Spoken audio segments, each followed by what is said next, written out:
gets the nod for Baltimore. And the pitch lined into center field. That's a base hit. Kep's going to score. Buck make it all the way to third base. The action on Twins Radio, 8-6 the win over the White Sox in Chicago on Monday in 11 innings. Brooks Lee and Manuel Margot drove in runs in the 11th. Jared Schuster gave up both runs and took the loss as Chicago fell to a season-worst 41 games under 500. Bundle auto and home, renters or condo, and save with Progressive. I'm Chuck Sanders on News Talk Radio 1410 WRMN.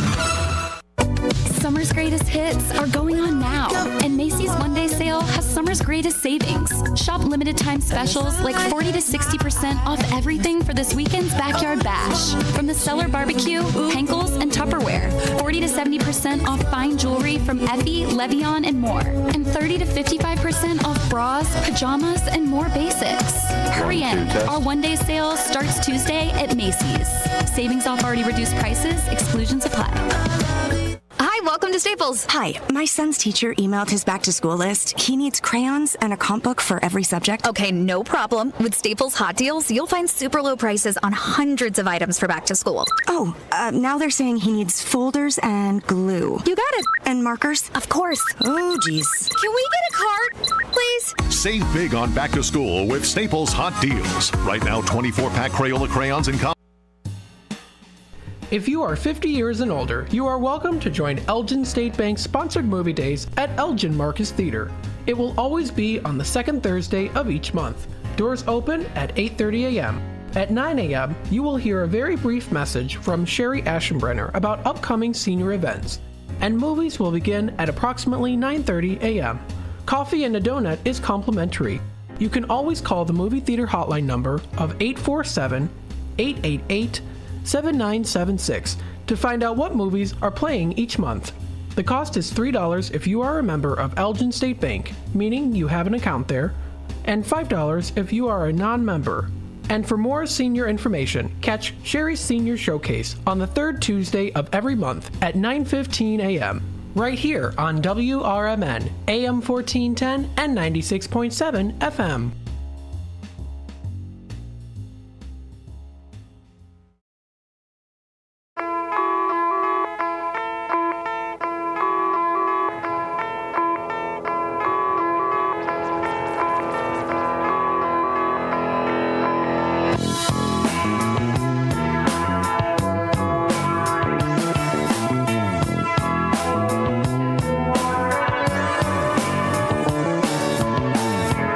Welcome to WRMN. This is Out to Lunch.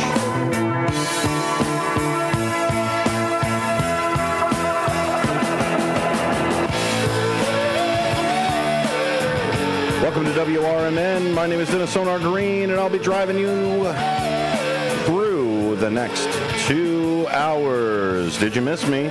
Right here, Out to Lunch. Again, my name is Dennis Sonar Green. I have been out for a little bit. I am back in the saddle here with my amazing executive producer, Ben Demoni and VoQuest. We talked about you every day, man. Every day? Did you guys miss me? I say the royal we. The royal we? Me and my friends in my head. Well, I appreciate you holding down the fort, sir. You did a fantastic job at that. Thank you. Yeah, absolutely. How was it taking the host seat? Dude, yeah, I have a newfound respect for people who talk for an hour straight. Yeah. Or 2 hours straight. When I first started doing this, and they said I had to be in here by myself for a little bit, I was like, oh my goodness, I don't do that by myself. Like, I even bring stuffed animals into the studio to talk to. Yep. Just so that I have something. By the way, Mr. Peepers has moved, so he's here in the studio somewhere. Thank good. So in case I do end up sitting here by myself, I do have somebody to talk to. Mr. Peepers always watching. He's always somewhere. He's here in the studio. Studio 14 is looking fantastic. I missed it. I missed being over here. Missed seeing Douglas going on. Where I was out in the middle of the woods in northern Michigan. Love it. I love going out there. It does seem to be the only place in the world that you can't get any kind of stable internet. Doesn't matter what you do, how you try. It was like us on the 4th of July. I could believe that. It's hard, especially with so many people. Like a lot of it too with that is especially the 4th of July side of it. Everybody was on that carrier. Yeah. So that's usually the problem with internet. It's either too many people in an area or not enough to they don't have the to do numbers. it. Where I was, the reason we were having trouble with it is we were smack dab in between two towers. So it kept jumping to a 5G tower, and then it would get like the wind would change, and I'd jump to a 4G LTE tower, and then it would jump to a 5G, and it would just back and forth. Enough wind to knock my signal around, but not enough wind to fly a kite. So I was trying to do that too. It's one of those things of just like you get out there and you're like, what haven't I done in so long, right? I haven't run around, I haven't climbed a tree in a while, I haven't gone on a hike, I haven't gone kayaking, like we live in this perpetual motion of work, eat, sleep, and go and go and go. The grind, right? So being able to kind of jar that a little bit and go, and then I always use this as an opportunity to practice some of my stoicism with it. Sure. A lot of it is if this was the absolute worst, I had to live in the forest and I don't know, do whatever I had to, I could still survive and be happy. I like that aspect of camping. I feel like you need to go more than a couple days to really truly feel that, because I get to like day 3 without a real shower, and I'm like, all right, like I'm going to back home. Where's the shed? I need my Irish Springs. Exactly. Soap. Where's your soap? So no, I get it. I went out into the woods, and you guys broke my government. Like, what happened? You were holding it together, man. Oh my gosh! I went out into the woods. I'm the vanguard to keep the monarchy away. And what did you guys do? My goodness! Talk about the day of freedom. Yeah. And the week of celebrating our independence from a king. Wah, wah. And then turn around and say he's not technically a king, but we'll just give him all of the powers of such. That was the feeling. Yeah. Like that's it. It's like this isn't a sock. This is just a tube of cloth with a single hole in the front. Like it's crazy to think that our own Supreme Court does not understand the Constitution. And this I don't care who you are, what political side you are. I cannot suffer a hypocrite. I cannot do it. It's sad that it feels like they understand its weaknesses, and that's kind of what they're exploiting. Yeah, and that's what this is. They turned around, and we talk about all of the powers that a president has, and we talk about the pardoning power, and we talk about the military, and we talk about how you can send anybody anywhere for like 2 months without even talking to Congress about it. Now, he can do anything he wants to. The president, the presidency can now do anything that they want to. Anything. Yeah, and the weirdest thing is how it's being talked about on the left, or not talked about on the left, really. Mm-hmm. Like, it's not a major narrative because they want it to, Ben. Right. Yeah. They want it to. Mm-hmm. That's the issue that we're running into. Let Trump say the quiet part out loud. Yep. And go from there. You reap the benefits of it. It's like, okay, we're all sitting at a restaurant, and you have that one person that complains about the food, right? Yeah. You are still going to get the benefit of the check being reduced, even if you don't say anything. Right. Yeah. You know what Becky's going to do. Yeah. She does it every time. She does it every time, and you know that you're going to get some sort of free appetizer or something. The onion rings are soft in the middle. Exactly. You know it's despicable behavior. You know that they're going to sit here and yell at you, and you probably can't go back to this restaurant again, but you get to reap the benefits, even if you're not the one causing the chaos. And that's what's happening right now. Yep. Is they don't want to talk about this immunity clause because they want to keep it. You think executive powers and executive orders were bad? Wait until you don't need executive orders to do anything. Yeah. I mean, here's the official assumption. acts. Here's the assumption that they've got. Official acts, right? So they turn around and say you are no longer, and by all means, on its face, that's what it looks like. But what they've explained in their 40-some pages, it was less than 50, is they only explained the official acts. They never said anything about what might be not be an official act. Yeah. Nowhere in there did they say, well, you know what, possibly murdering somebody might not be an official act. They never put that in there. They wanted to put in all of the ways that the presidency could be open. And it's up to the lower courts to decide if it was an official act or not. Yeah. Without, here's the other side of it. That is a caveat, though, is it not? So that's where they were like, well, see, it's not total immunity. It's not They our still bad. has to. But here's what they did is they shackled the lower courts because now I am not allowed to, what do they call it, infringe on the assumption or something like that they called it. Me as a prosecutor, I can no longer look at the motivation of a presidency, and that is what is in there.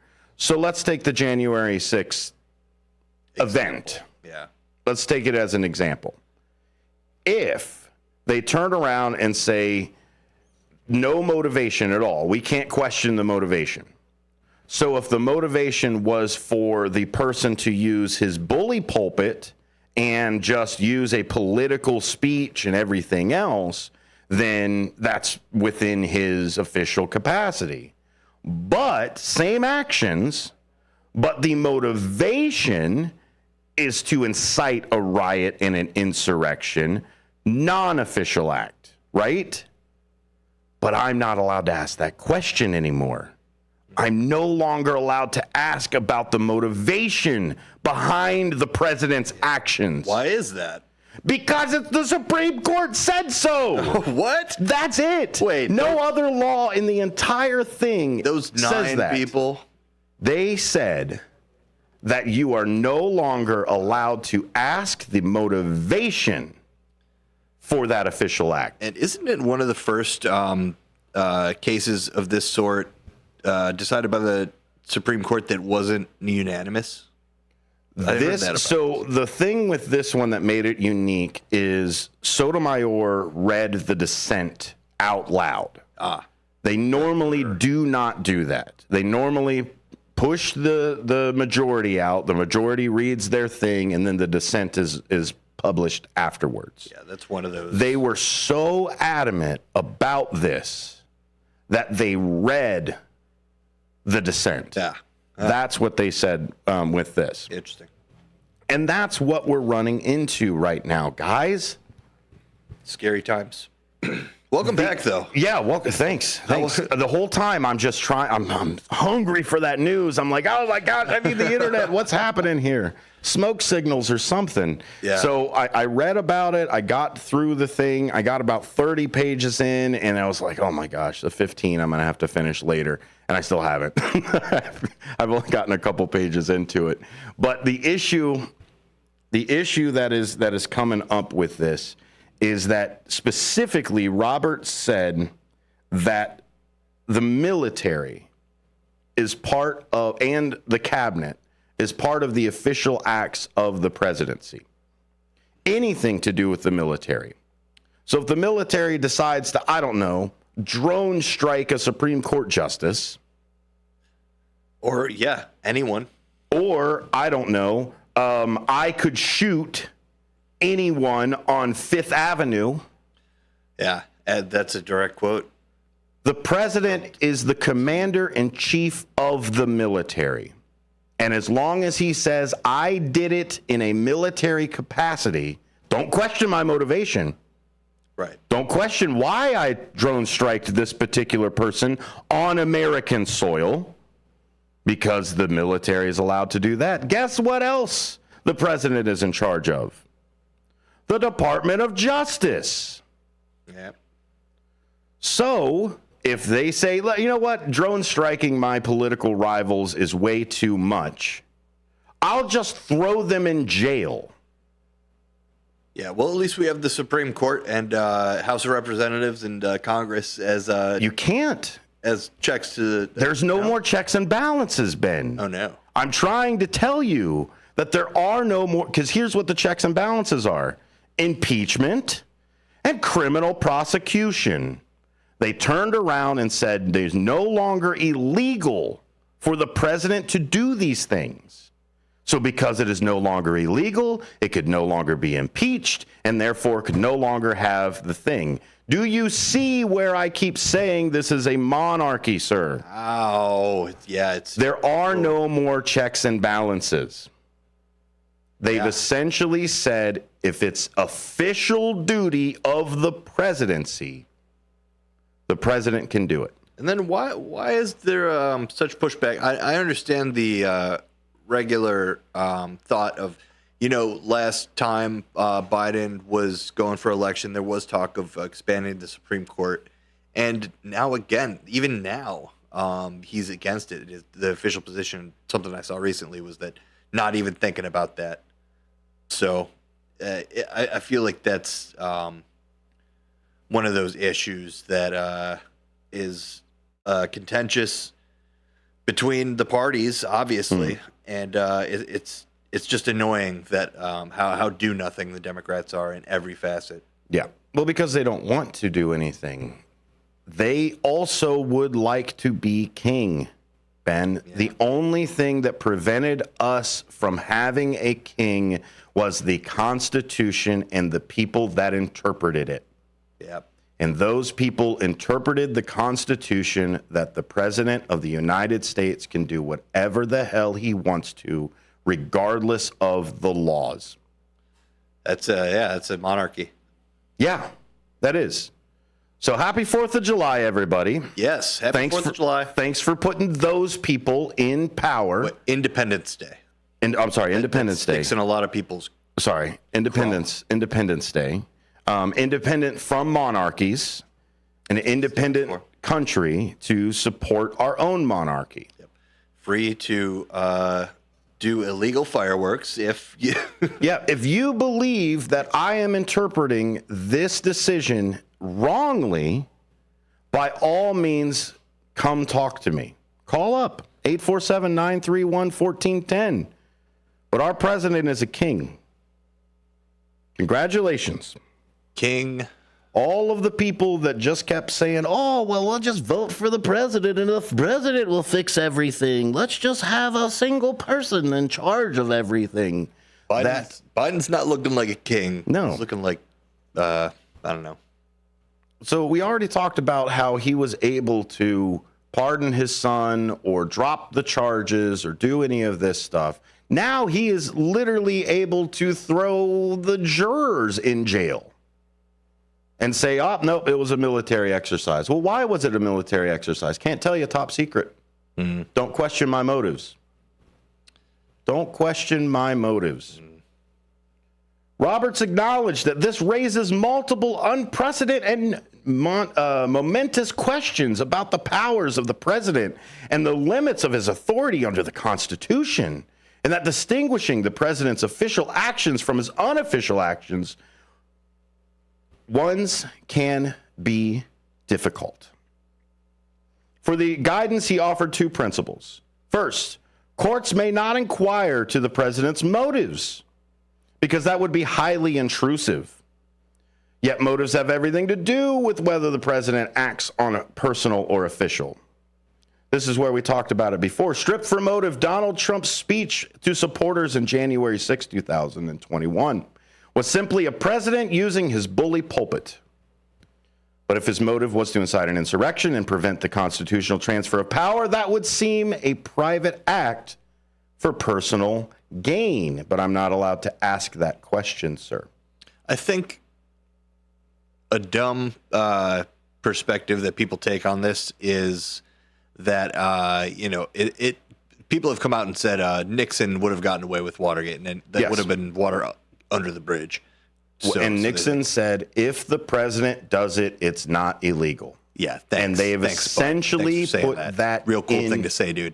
They've essentially put that into law now. Or, I'm sorry, They haven't put it into law. They have put it into interpretation of the laws that are already written. So unless we write a law that specifically says, no, Justice Roberts, that's insane, this is how everything will stand. In 22, referring to his false claim that 2020 election was fraudulent, Trump wrote on Truth Social, a massive fraud of this type and magnitude allows for the termination of all rules, regulations, and articles, even those found in the Constitution.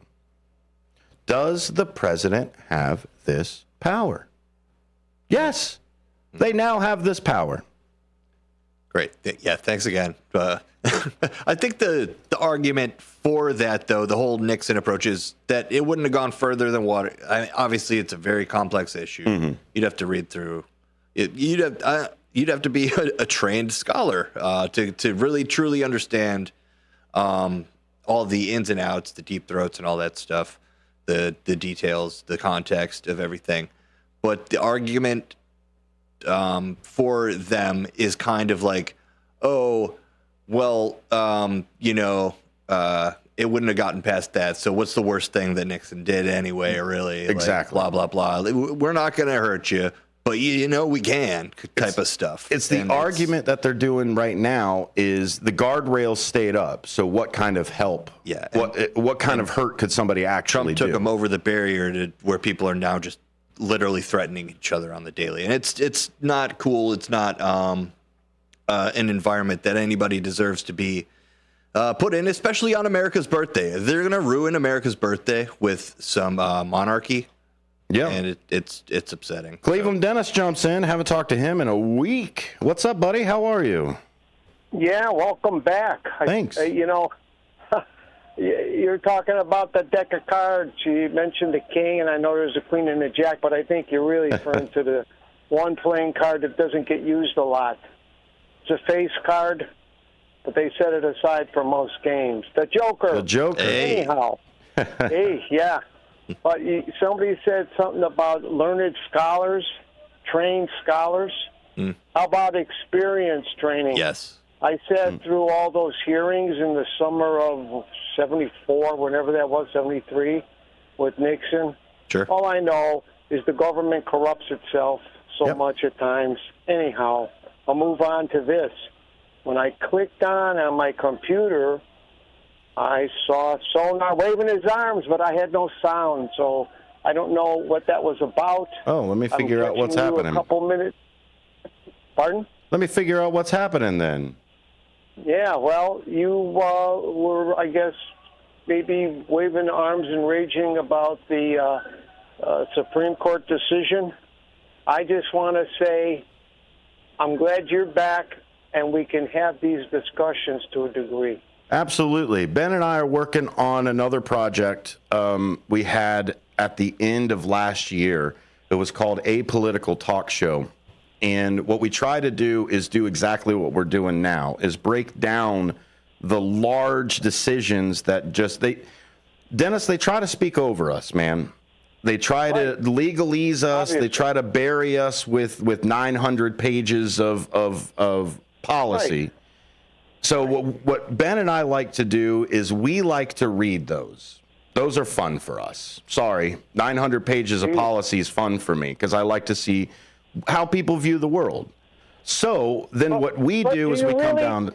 Go ahead. Do you really read that? You really read For the most part, I'll read about 50% of everything. A lot of it, too, is repeating. What they'll do is they'll say something in one chapter and then completely regurgitate the same thing in the different phrases in another chapter so that it's back to elongating. They talk in circles. I'm good at talking in circles. I got to fill 2 hours every day, so I understand where it goes. So it's in that same vein that they like to do that. So what they want to do is it's Dennis. It's the same thing that they go and they're going to pass the free ice cream for everybody law. But in the free ice cream for everybody law, there's a little blurb that says, "Oh, by the way, we're all raising your taxes by 50%."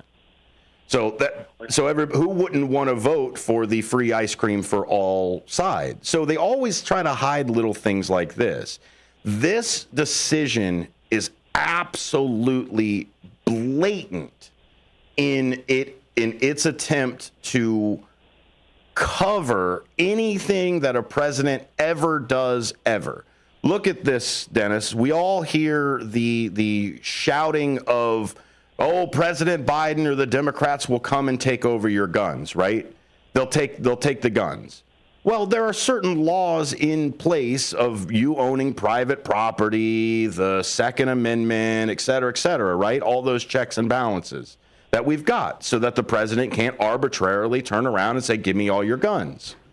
Right. According to this right here, the president could turn around and say, I, under the Constitution, am supposed to make sure that laws are faithfully executed.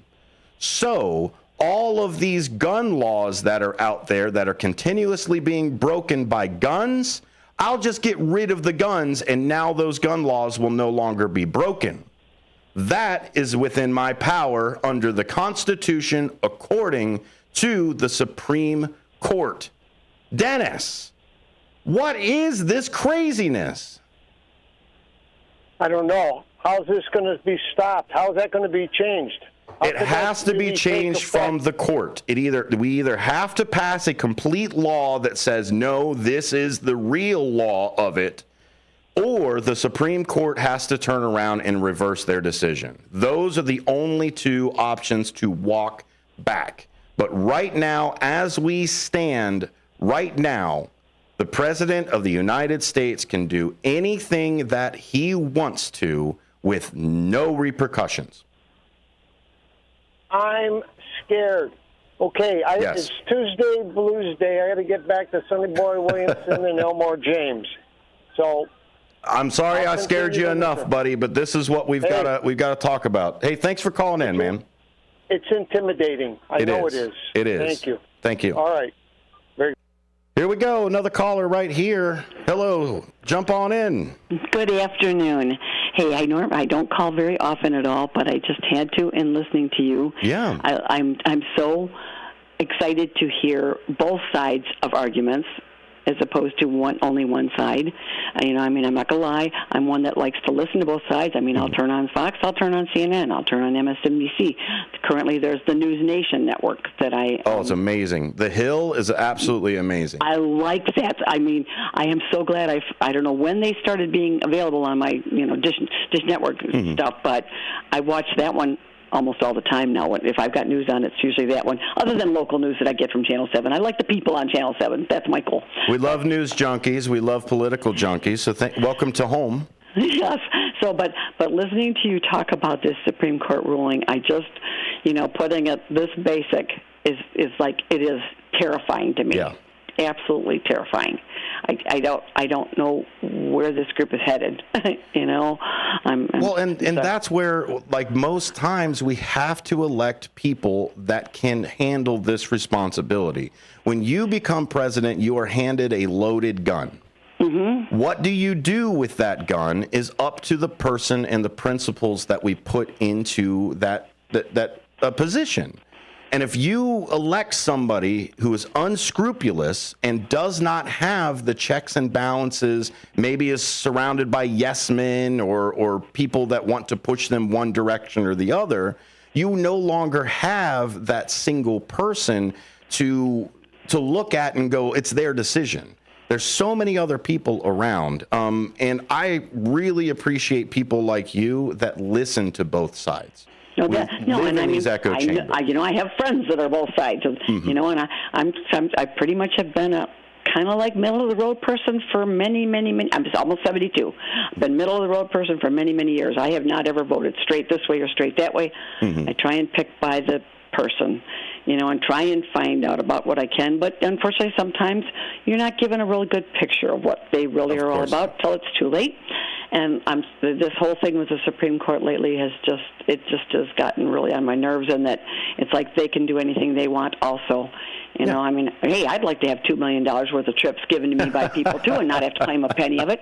You know, I earn $12 on my savings account, and I got to put it on my taxes. It's you know? true. It's very true. So it's back to that 2 tiers of justice, right? Yes. You have the political elite or what have you. So let's look at it this way. If I've heard the phrase of, if the punishment is a fine, it is only a punishment for the poor. It is only illegal for the poor. So let's look at it this way. If I'm the rich elite, I can park wherever I want to, because they're not going to throw me in jail for parking in the middle of the street. No, I'm just going to pay the bill. I'll pay, if it's $3,000, $6,000, whatever it is, I'll pay the bill. That's what I consider my parking for that.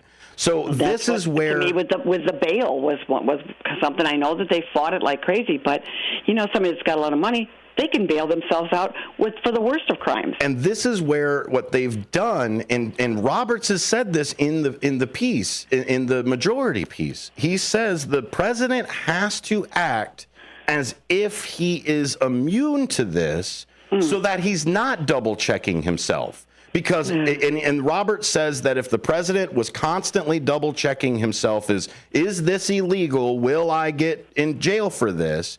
It will hinder that person's job. That's what he says in this majority. And I'm glad like I said, I love hearing it put to this extent, and that it just say, you know, instead of the, oh, well, it all depends on this, and there's too many factors. Well, no, it's kind of like you're stating it what I thought I understood, but didn't really know if I understood, you know? And that's just, it's scary. Absolutely. I'm scared as well. I'm sure you can hear it in my voice, because this is it. I took an oath to the Constitution. So when I see the Constitution get torn up and down, it wrenches me. I have when I got out of the Navy, they didn't turn around and say, okay, your oath is done. They didn't say, okay, well, you know that thing that you said about the Constitution, support and defend, freedom and democracy, and foreign and domestic, and all that other jazz with the whole oath. They didn't turn around and say, hey, your oath is done. Bye. See you later.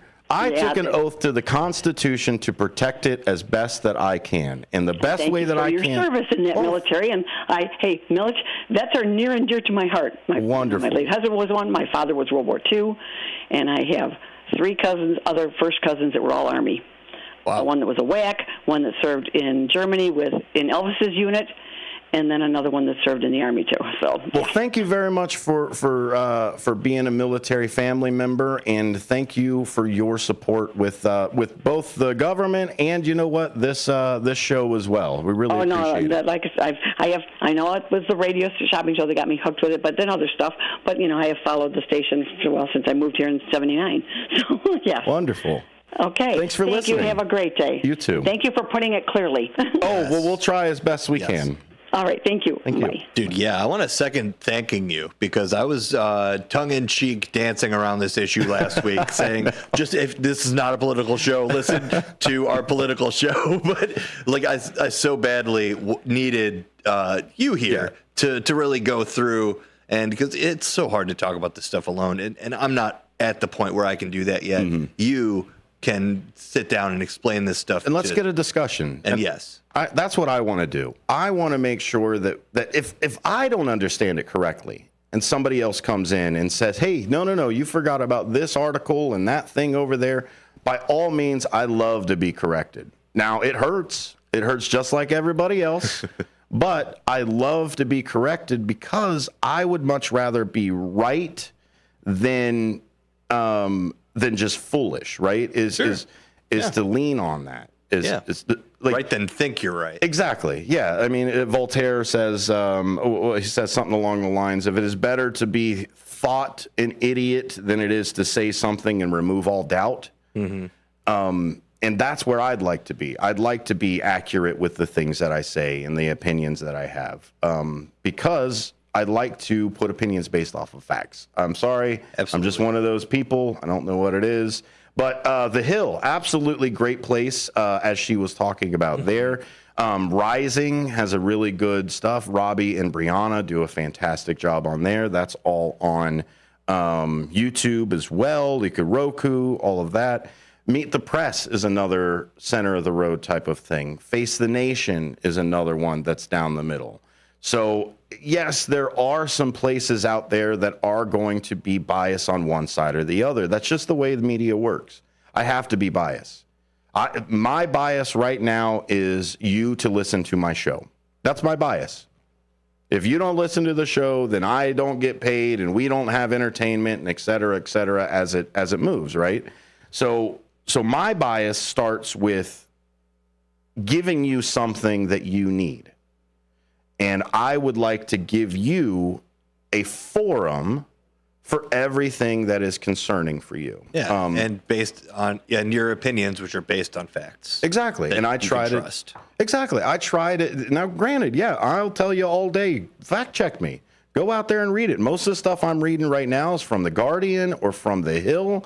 And Legal Eagles has a fantastic video over it as well for YouTube. Legia Miller. So that's where you have to go out and grab all of these resources, because you can't just take one person's word for it. Yeah. Do not take my word for it. Do not do it. Yeah, agreeing on opinions, or really agreeing on facts. That facts being objectively, facts, yes, really builds trust in a community. We all have to agree on objective facts, and when we don't agree on objective facts, let's say the Earth is flat. Let's just say objective fact. The Earth is round. Yeah. Let's say, oh, well, no, the crowd size for my event was larger than it is.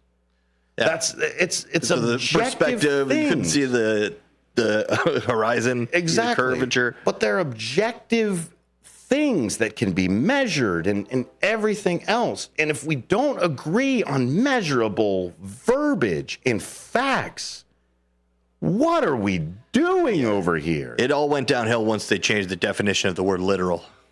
Yes, thanks, Webster. Thanks for that. But anyway, cool thing to say. One big thing that we didn't do yet, Benjamin, is we didn't take a break. We haven't taken a break this entire show. But a lot of it is because we wanted to make sure that we gave everybody the opportunity to talk about this. Next hour, sorry, not going to do it. I gotta cut it. I can't spend 2 hours complaining about the Supreme Court. Being impassioned is a great idea, or a great reason not to pay the bills.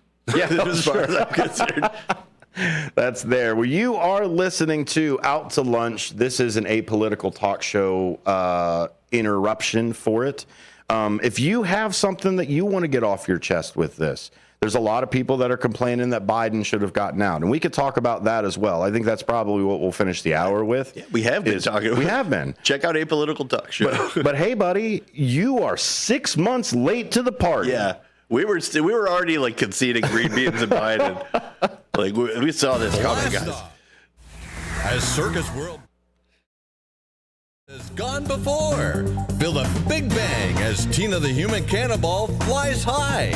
Defy gravity with an upside-down rocketeer, perky poodles, soaring aerial acts, plus camels, llamas, horses, and ponies orbiting the ring. Jugglers, zany comedy, and space cadet music invite you to blast off to family fun at Circus World. Microsoft has new computers that put AI first, this special category called Copilot Plus PCs. They have minimum specs plus a chip just for AI. The company unveiling the first Surface devices with the designation, powered by Qualcomm chips, not Intel. One notable AI feature is called Recall. It lets your computer remember everything you do so that you can find files, images, and websites later. More tech news tips on Rich on Tech. Every Saturday from 1 to 4, right here on WRMN.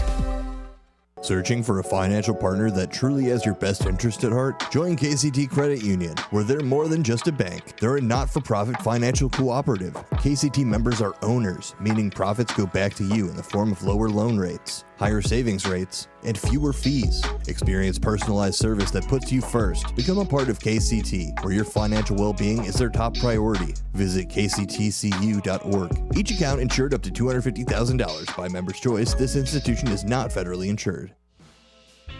Discover the authentic taste of Italy at Massiano's Pizza and Pastaria of Elgin. There is one inexhaustible aspect of everyday life that never dulls: namely the simple pleasure of eating and drinking. Massiano's wants to make sure that this is the best part of your day. Visit Massianos.com and sign up to view their special offers all year long. Delivery, carry out, or dine in, enjoy it anyway, because life is good at Massiano's. Beef Villa's 3 locations offer much more than their signature Italian beef. Try the Italian sausage, roasted chicken, and more. There's a big variety of delicious side dishes. Beef Villa uses quality ingredients from homemade recipes, and they purchase top-of-the-quality food products from their vendors to bring you the absolute best tasting of foods. Beef Villa's great service and quality are waiting for you, but you won't be waiting long because it's always hot and fresh. Visit beefvilla.com. Your kids could get free or low-cost health coverage from Medicaid or CHIP. Even if you've applied before, they may be eligible now. Kids up to age 19 are covered for checkups, vaccines, dentist visits, hospital care, and more. And if they already have Medicaid or CHIP, remember to renew every year. Visit insurekidsnow.gov or call 877-KIDS-NOW. Paid for by the U.S. Department of Health and Human Services.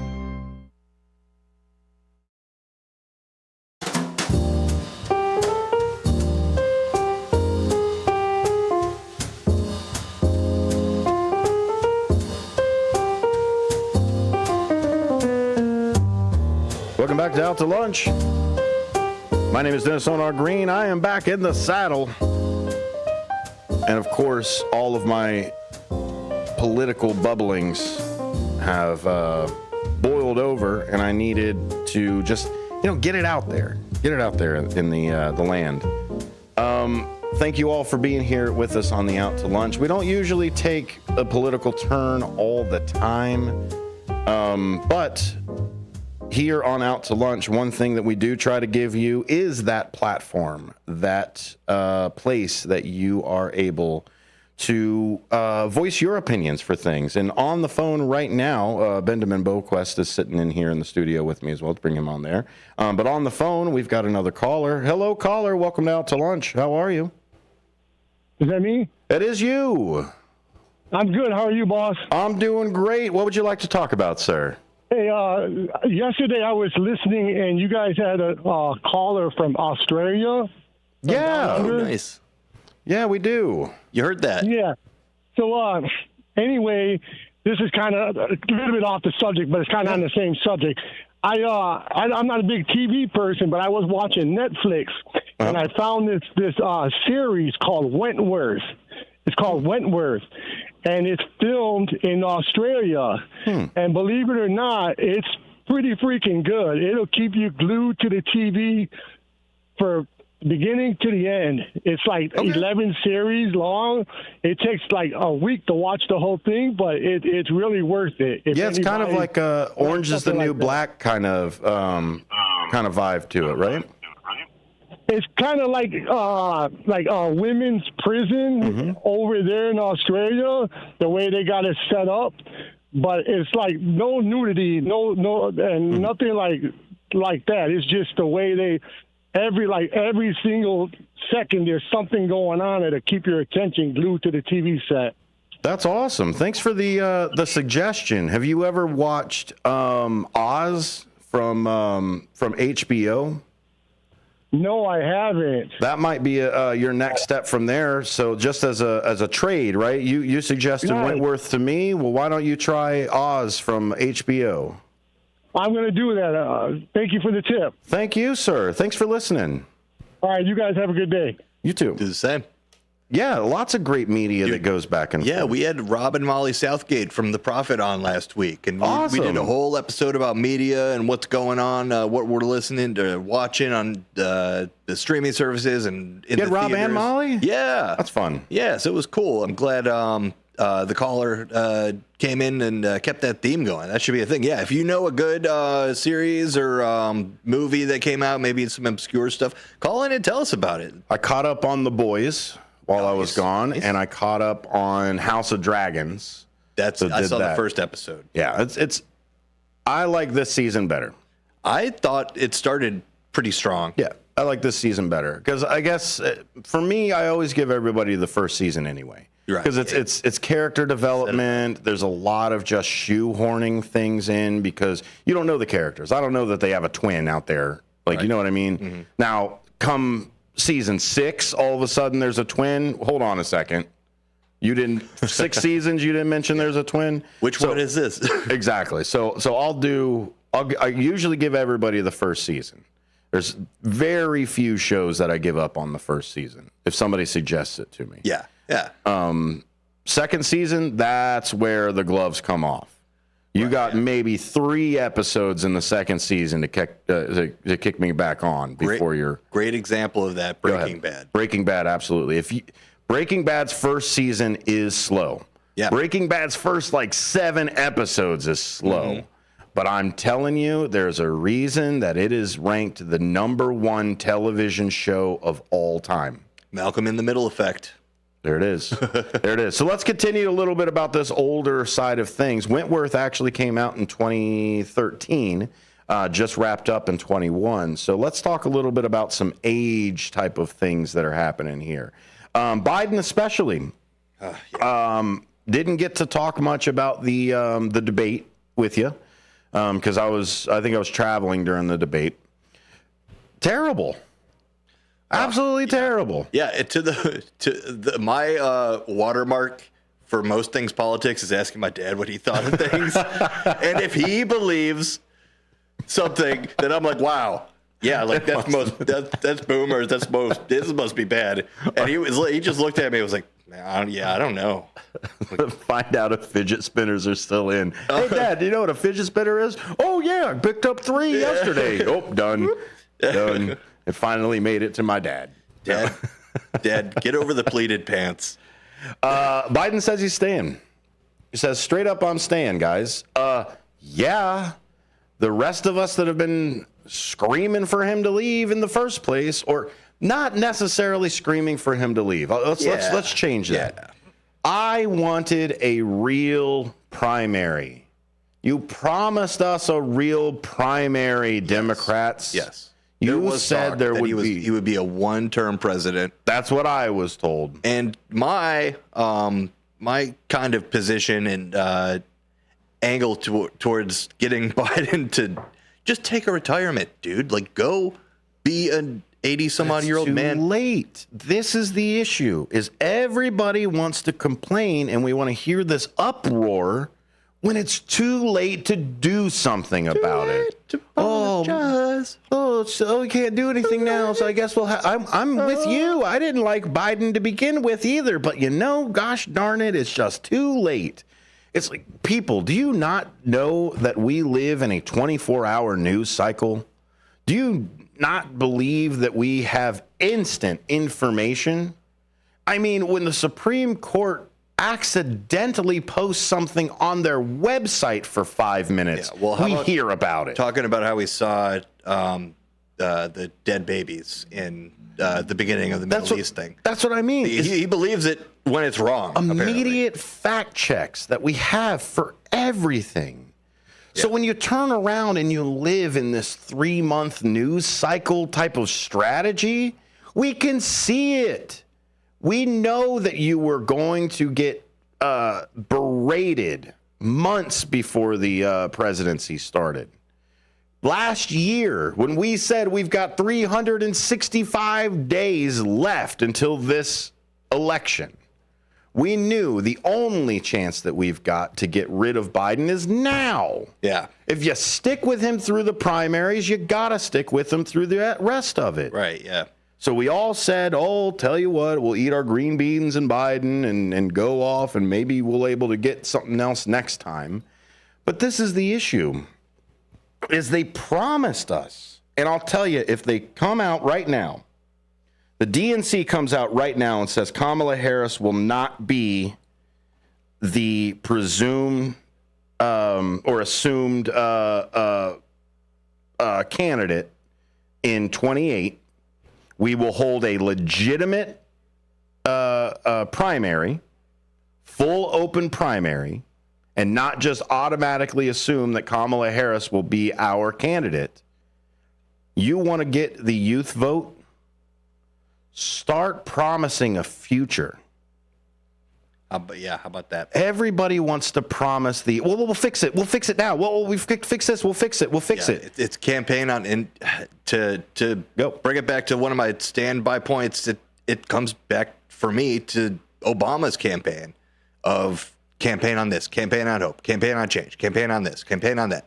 Get in there and don't do anything. Drone king of Chicago. Sorry to say it. Yeah, but that's it. Also, all those people that want to go after Biden for doing this or Biden for doing that, hey, Supreme Court just said that everything he does is legal. So James Comer, Jim Jordan, all these people that have all of these other investigations, why are you investigating the president? The president can do whatever the hell he wants to. Mm-hmm. If we're going to drop the civil cases and we're going to drop the criminal charges on a former president, it just goes to show you that you should drop all of the cases for a sitting president, even more so. Yeah, I saw this one meme that made me kind of laugh because they're hypocrites. But it also made me kind of cry inside, where it was just since Ronald Reagan, every president has been more like Reagan, and it just the meme was like just people. It started with Reagan, and then just everybody else who like made up. I don't know if it was AI or something in there, in like Reagan, like super Reagan. It just kept getting more and more like trickle down. Next Reagan. Yeah. Well, and it wasn't called trickle down when it was first discovered. It was called horse and swallow is what it was called. Because if you overfed the horses, you gave more oats to the horses couldn't possibly digest all of those oats. So then it would end up in their feces, and then it would then feed the swallows. Yeah. So instead of feeding the horses and the swallows with the same stuff, they would much rather pass it through the horses first. Yeah. And then they turned around and said, well, us poor people would not like to eat the droppings off of the rich. And they said, well, it's not the droppings, it's the trickle down. Yeah. You're not eating the droppings of the rich. You're not eating the crumbs off the table. They trickle down. The crumbs trickle down off of the table. Yeah. The poop trickle downs out of the horse. Oh, God. That's where that comes from. That's what yes. Wow. Because propaganda was made legal again in World War II. But that's back to all this other craziness. They have walked all the way up to the line, and then last week they crossed the line. Yeah. And that's all it is. And so what I would do as the president right now is I would turn around and make it apparent that this thing is ludicrous. I would make an executive order or something ridiculous that we're going to paint the Washington Monument orange. Right. Well, you can't do that. The Washington monuments were here, and we've got this, and we've got that law to preserve the national monument. Nope. Big old yellow smiley face on Abraham Lincoln. Yeah. Something benign and funny. That's what I would do. Yeah, I would turn 100%. around and say, screw your laws. I want the Washington Monument orange. Uh-huh. Yeah. Well, why do you want the Washington Monument orange? You can't ask me that. Uh-huh. It's secret. Oh, and it's a military operation. He's got Cheeto fingers, all right. Yeah, I'm gonna get the Seabees to do it. And that's what I mean. I would do something ridiculous like put me on Mount Rushmore. Yeah. That's all I'm saying is, and we'll talk about this, I'm sure, later down the road, but there are some people that are hitting this gloom and doom for everything.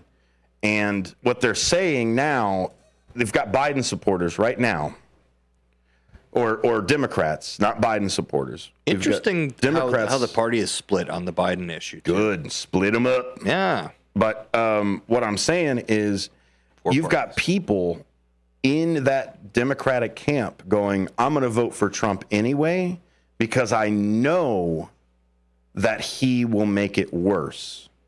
And if he makes it worse, then more people will join our cause. Yeah. And that right there is a very, very dangerous way to look at the election. Yeah.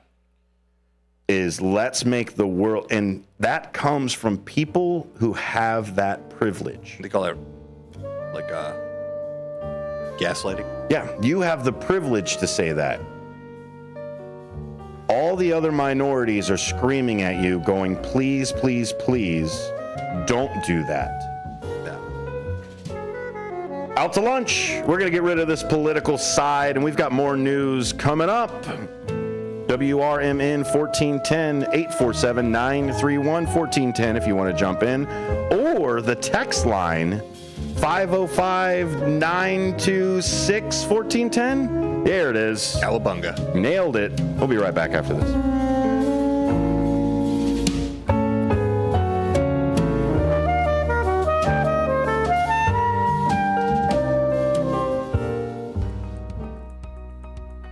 Celebrating 70 years of serving the Fox River Valley, WRMN AM 1410 and 96.7 FM is proud to inform and entertain you every day with great local shows that keep you connected with the people in your community, like the Radio Shopping Show, where listeners are encouraged to let us know about their experiences with our business partners. We did the Japanese garden, and they had a free show at the time that we went. We went over to Denny's restaurant where we did the breakfast, and then we head off to Wisconsin Dells. We did the Pirates Cove, the Knucklehead. It was just a fun 3-day trip.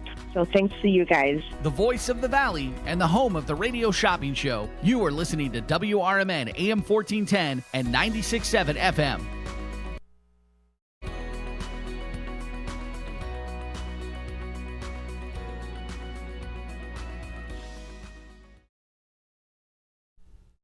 Your hometown radio station since 1949. We are WRMN AM 1410. Elgin time, 1 o'clock. With your AM 1410 WRMN Newsflash, I'm Sean Kernan. Brought to you by Linzess. Kids who love trains will love the Bumblebee Express train ride at the Gail Borden Public Library, taking place from 2 p.m. until 5:30 p.m. this Friday at the Gail Borden Public Library, 270 North Grove Avenue. In Elgin, a significant investigation underway following a shooting incident involving an off-duty police officer near the intersection of Walnut Avenue and National Street. The event, which occurred around 4:35 p.m. on July 8th, prompted a large response from local law enforcement. No Elgin police officers were involved in the incident, the Kane County Major Crimes Task Force taking the lead on the investigation. In Elgin, authorities are currently investigating a recent incident of reports of gunfire in the 700 block of Bent Ridge Lane. Police were called to the scene around 10:45 a.m. on July 8th, following reports from local residents who noted hearing what they believed to be gunshots the night before around 10 p.m. The Elgin Police Department urging anyone with information to come forward regarding this incident. With your AM 1410 WRMN Newsflash, I'm Sean Kernan. Welcome to Staples, young man. Tomorrow's my big day. Big day? First grade. Aw. Well, Staples has crayons, markers, glue. I need a laptop. Oh, yeah, sure. With Staples Hot Deals, you can save up to $300 on select PCs for school. Wait. The finances are Mom's department. Right. I'm looking for performance, like a Core i7 processor. Boy, first grade has really changed. Tell me about it. Save big on tech for school with super low Staples Hot Deals. Right now, get up to $300 off select PCs at Staples. Ends 8/24. At Progressive, we know money can't buy happiness. But money did buy your boat, where you find peace fishing, unlike at home with 3 teenage daughters. Because fish never argue about who stole whose crop top, or get mad the other fish used up all the hot water. No, they just swim around, never embarrassed to be seen with you in public. So save money by bundling your boat or RV insurance with home or auto from Progressive. And buy more happiness, or something close to it. Progressive Casualty Insurance Company affiliates and other insurers, not available in all states. Adrenaline Monkey is located inside the LifeZone 360 building on Route 72 in West Dundee. Release your inner wild child at Adrenaline Monkey. It's the area's highest octane indoor adventure center. Perfect for the whole family, too. Adventurers of all ages can try Ninja Warrior obstacles, rock climbing, vertical adventures, and aerial course. Adrenaline Monkey can also host your organization's team building programs. Half-day and full-day sessions are available. Visit adrenalinemonkeyfun.com/WD.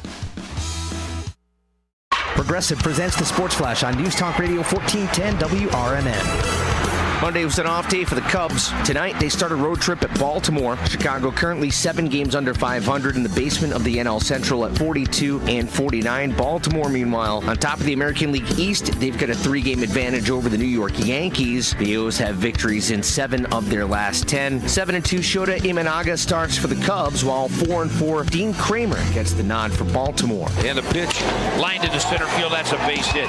Kep's going to score. Buck make it all the way to third base. The action on Twins Radio, 8-6 to win over the White Sox in Chicago on Monday in 11 innings. Brooks Lee and Manuel Margot drove in runs in the 11th. Jared Schuster gave up both runs and took the loss as Chicago fell to a season-worst 41 games under 500. Bundle auto and home, renters or condo, and save with Progressive. I'm Chuck Sanders on News Talk Radio 1410 WRMN.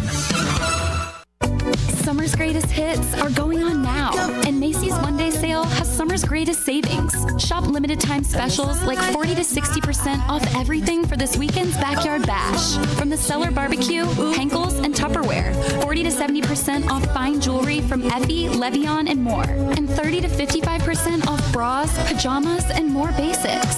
Hurry in. Our One-Day Sale starts Tuesday at Macy's. Savings off already reduced prices. Exclusions apply. Hi, welcome to Staples. Hi, my son's teacher emailed his back-to-school list. He needs crayons and a comp book for every subject. Okay, no problem. With Staples Hot Deals, you'll find super low prices on hundreds of items for back to school. Oh, now they're saying he needs folders and glue. You got it. And markers? Of course. Oh, geez. Can we get a card, please? Save big on back to school with Staples Hot Deals. Right now, 24-pack Crayola crayons and comp books are only 50 cents each at Staples. Ends 8/24, in-store only, limit 30.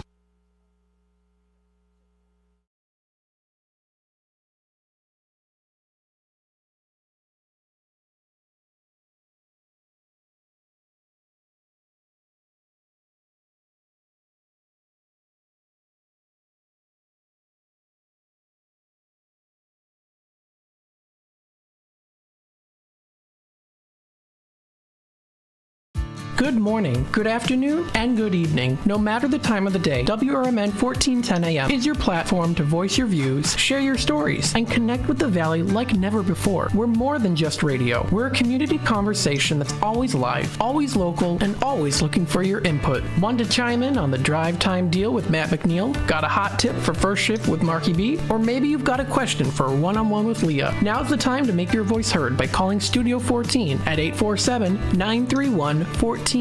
That's 847-931-1410. You can join in the dialogue from wherever you are by commenting on our YouTube live streams at WRMN Radio. Hit the subscribe button to get notified when we go live and bring your comments to the table. It's easy, it's fun, and hey, it's what neighbors do. We talk, we listen, we engage. You're not just the audience, you're part of the show. Call in, comment, and let's make radio interactive. WRMN 1410 AM, where your words are part of our wavelength.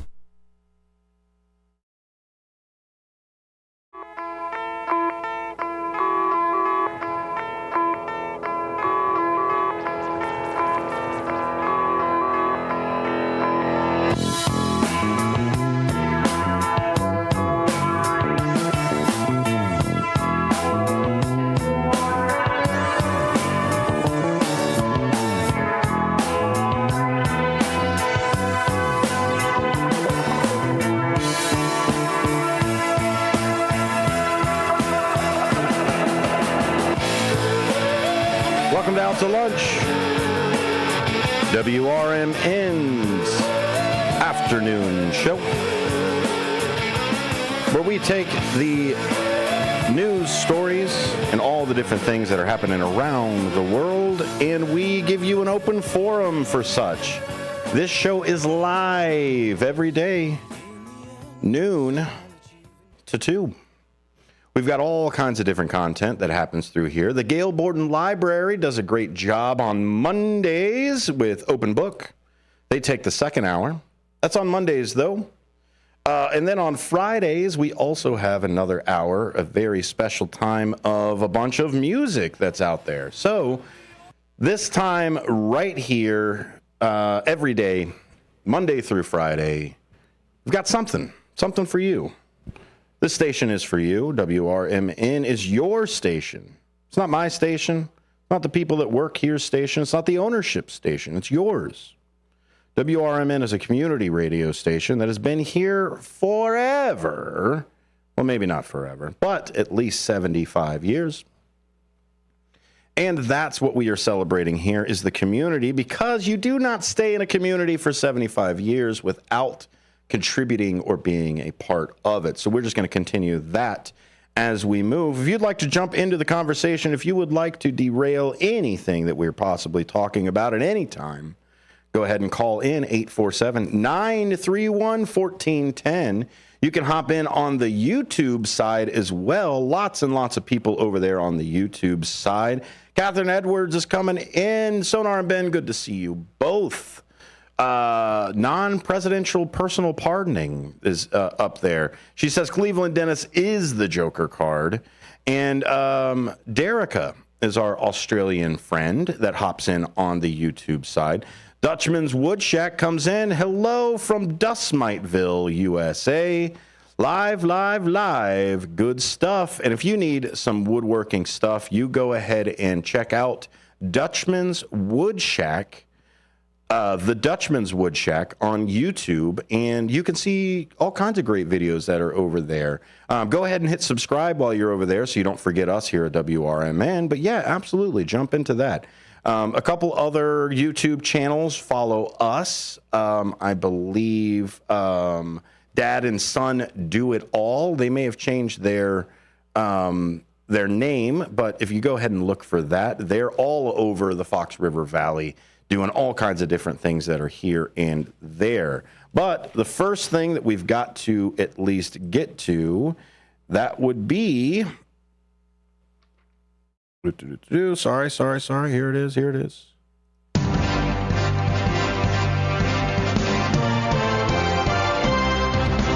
We've got an update on the officer-involved shooting in Elgin, St. Charles, Illinois, on July 8th at 4:35 p.m. The Elgin Police Department received a call of a shooting near the intersection of Walnut Avenue and National Street. At this time, the incident has been determined to involve an off-duty Kane County Sheriff's deputy. The shooting was fatal. The deceased has not yet been identified, and the Kane County Major Crimes Task Force is now handling the investigation. Investigators want to ensure all facts of the case remain intact during this criminal investigation, and updates to the public will be provided when possible. Going forward, official updates and media advisories will continue to be sent by the Kane County State's Attorney Office Public Information Officer. So we will get more information as it comes in to us. They are handling the investigation now, and as more of those details come in for that officer-involved shooting, off-duty officer-involved shooting goes there. Dutchman comes in, love WRMN, been listening for 30 years. My goodness, must have been doing something right to be listening that long. Earlier in the show, we took the biggest piece, or at least the biggest thing that's on my mind right now. That would be the Supreme Court decision that just came in last week. Independence Day, and we made sure that we were dependent on a monarchy again.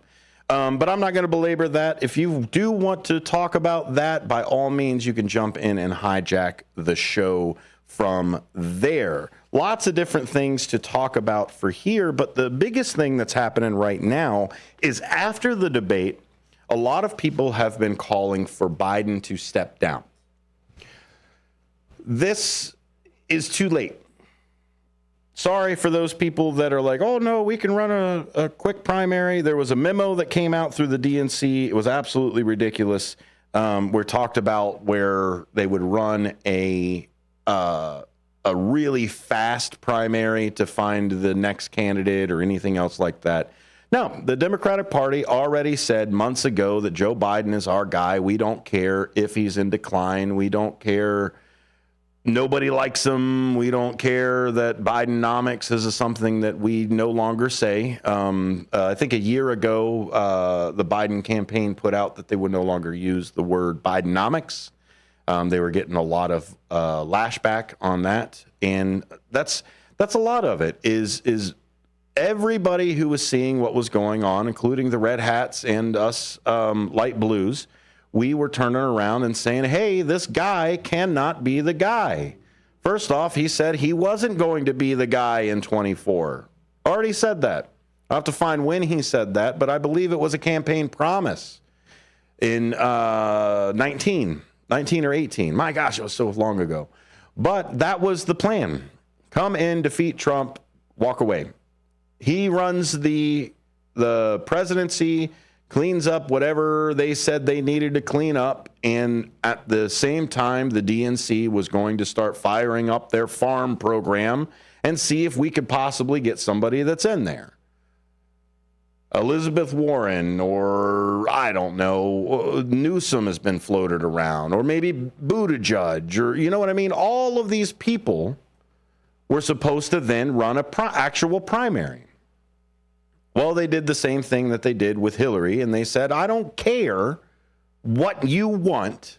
Us as the DNC, we are a private entity, and we don't have to do anything that you constituents think that we have to do. They said that. People took them to court. The Bernie bros took them to court and said, hey, Bernie's winning all this stuff. And they said, nah, we're a private company. We do what we want. And that's what they did again. They turned around and they forced a candidate down our throats. How well did it work for them in 16 when they forced a candidate down the United States throats? Now what's happening is both teams say, no, our guy is it. This is it. They're going to shove it down the throats. Over 70%, closer to 77% of the American electorate do not want either of these candidates. Say again, buddy? I'm sorry. And they're too busy. Too busy. So that's the issue that we're running into right now. So we're going to talk a little bit about Biden and the Democrats and the letter that he wrote. Many Democrats, this is from News Nation. We talked about them. News Nation is fantastic. It's owned by Nexstar Media Group, sure. I think is what it is. Factually, high factuality for News Nation, and also centered as well. Nice. You can check out all of those grading criteria at adfontes.com. You can see them right there in that. I'm not going to just tell you that the guys aren't biased. Right. Like, it's a great resource. Look it up. Like, I didn't even know about Ad Fontes till I met this guy. So. It's amazing. That and Media Matters is another good one. But Media Matters themselves kind of lean left. So you got to take that.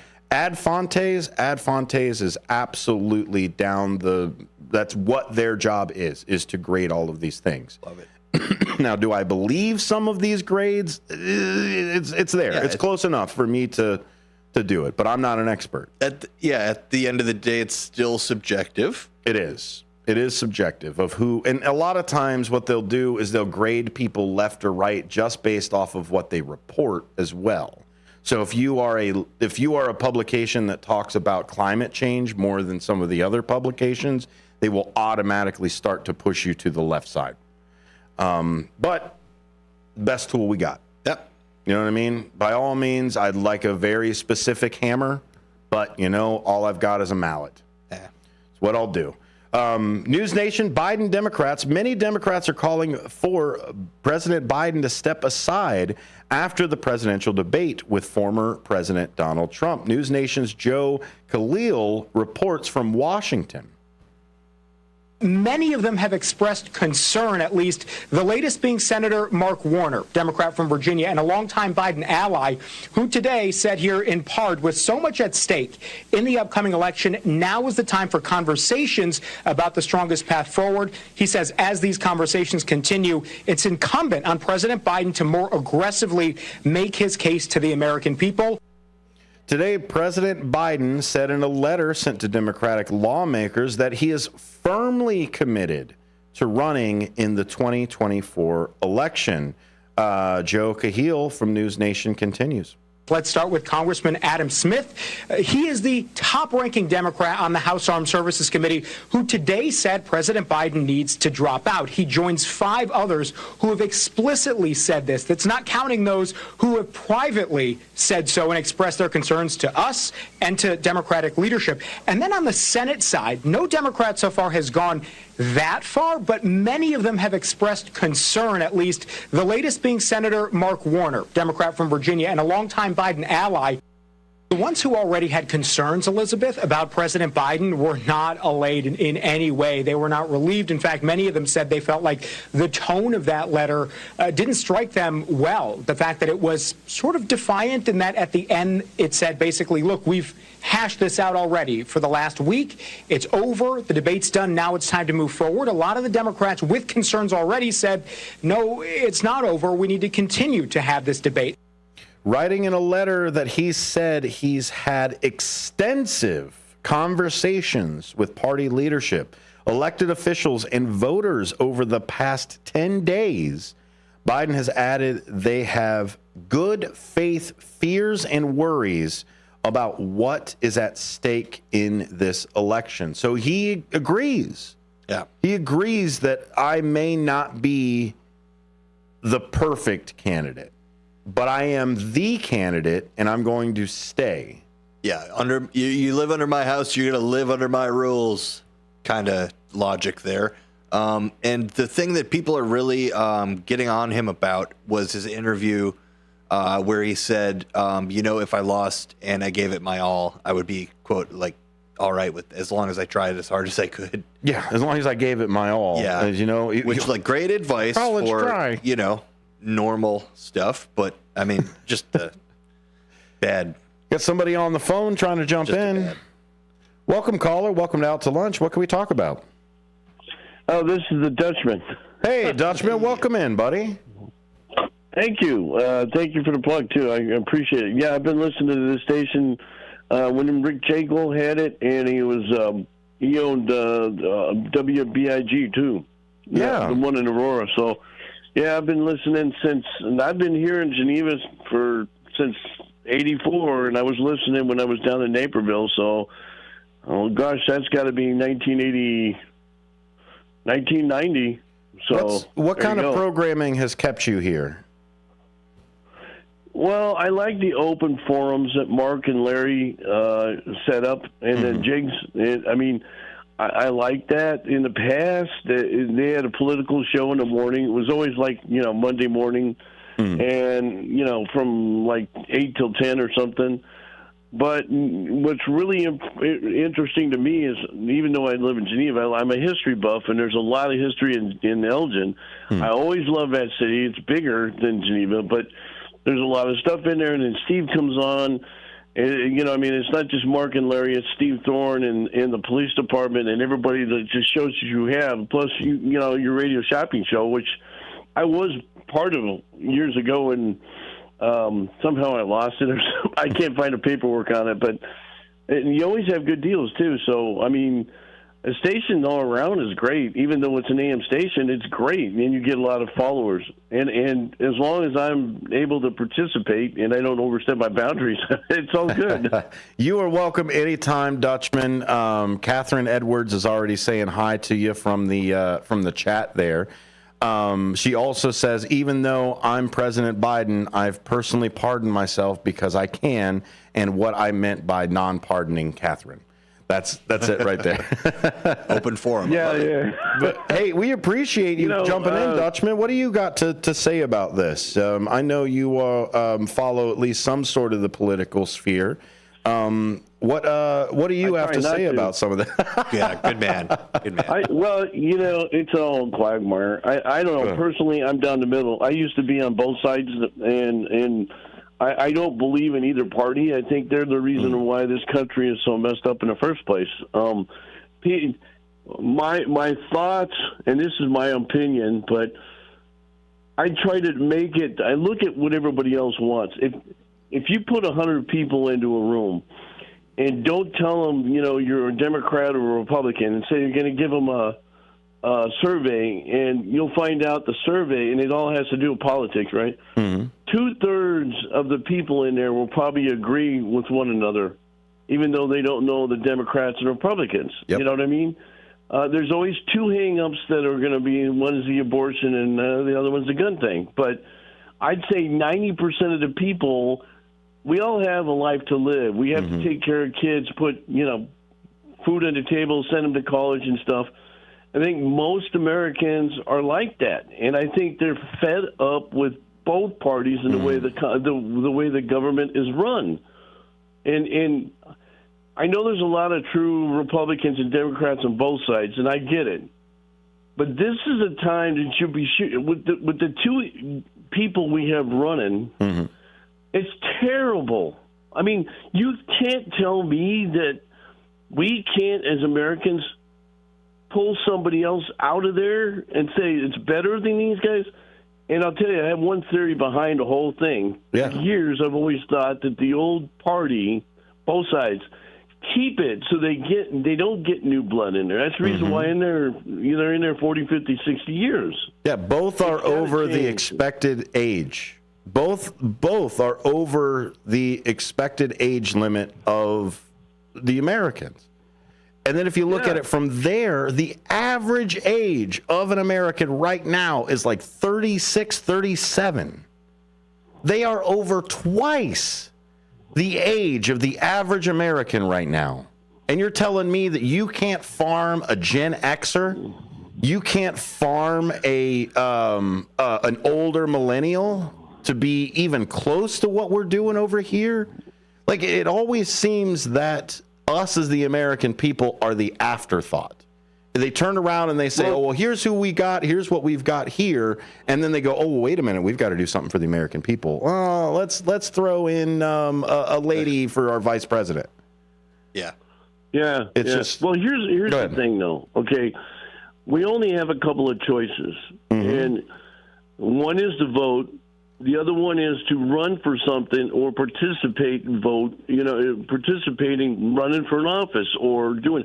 I did my stint here for 4 years in Geneva as a strategic planning committee, and I got involved with a lot of stuff since then. And that's because I want to, but it's also part of the local committee. So that we mostly pay more taxes, I think, unless you're, making a lot of money. We're paying more in taxes here in local stuff than we are in, national. And it actually works out if you get involved, like the city of Elgin. You get involved with being be like Mark. Mark, he's part of the board, right? So the trustee. And I like Mark. I mean, I don't know him all that well. I know Brian Felston, from way back when, but I think he's your engineer still, but I don't know. He's been around too. But the point is, there's a lot of us out there that have a lot of ingenuity and a lot of good ideas, and it's just hard to get somebody like us in there because we're not billionaires and millionaires. Yep. The rich do run the country. That's the thing. The rich do run the country. No matter what we do, we're in a quagmire. But we're our worst enemies because we're the ones that vote them in. Well, because we're lazy. Overnight, they didn't get there. Yeah. We voted them both in. Well, so we're lazy, Dutchman. That's how you do that. Yeah, I feel that's what it comes down to. We're lazy. I don't want to worry about it. I'm going to check the box. Yep. I'm going to vote R. Or I'm going to vote D because that's what my daddy did and that's what his daddy did, and it's just complacency at that point. Yeah. Because it's one of those things that we all discovered. Oh, I know how the world works. Done. Never have to learn another thing ever again. I know how the world works. I know what an R is. I know what a D is. Now I never have to learn or pick up another book. Yeah. Do you know less than 60% of all Americans pick up another book after school? Pick up another nonfiction anything. We don't continue our education. If somebody's not forcing you to learn something, no one does it. And that's a lot of what we're doing here is that complacency. I would much rather vote for somebody to just do it. They talk about term limits here, Dutchman, right? Term limits are but called. They never do it because if they did that, it'd be cutting the hand that feeds them. And that's the issue. That's the problem. Is it's term limits. Here's the thing: and campaign finance. We want to talk about Nancy Pelosi or Mitch McConnell, and those are the two names that everybody brings up when they talk about term limits. Feinstein. Look at those people in those states and call them idiots. Hey, you want term limits? Stop voting for the guy. I'm going to get up so other people can talk. Absolutely, buddy. Appreciate coming in. You guys. You guys are awesome. Thank you, Catherine. And I want to thank all the listeners out there. I know Bob is a frequent in the morning, but there's Linda Carter, all these people that I've learned to, I miss George. I missed the Palooza thing, the Pasta Palooza hit. I missed it because we were out of town. But the only thing I can tell people is I don't get wound up about it anymore. I got a life to live, and the last thing I want to do is worry about the politics. Life is too short, and all I can say is like what I'm doing for a living. I'm retired, but I do a little side work here and there, doing.